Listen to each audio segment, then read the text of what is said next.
How sick do you have to be to qualify for disability? Well, some people think you have to be disabled in the general meaning of the word, meaning you can't walk, you're in a wheelchair, you're stuck in bed.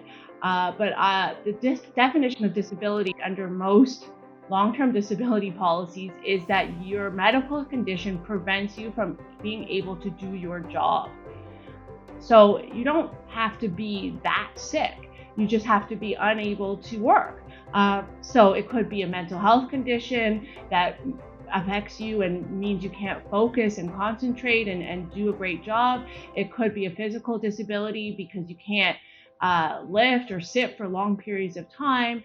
It doesn't have to be some typically recognized serious illness. It has to be symptoms that you're experiencing that are preventing you from being able to do your job.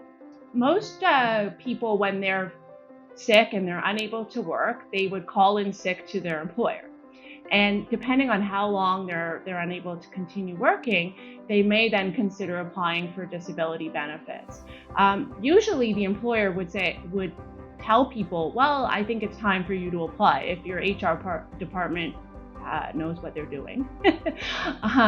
But sometimes you have to figure it out on your own.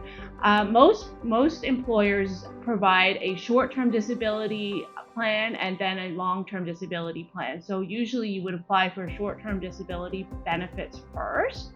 If you don't have short-term disability, then you would usually apply for EI sick benefits when you first go off of work, and that's through the government. And both of those plans would cover you for a short period of time, usually somewhere between 3 and 6 months.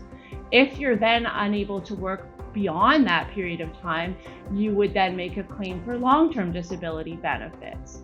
And that's when that would kick in.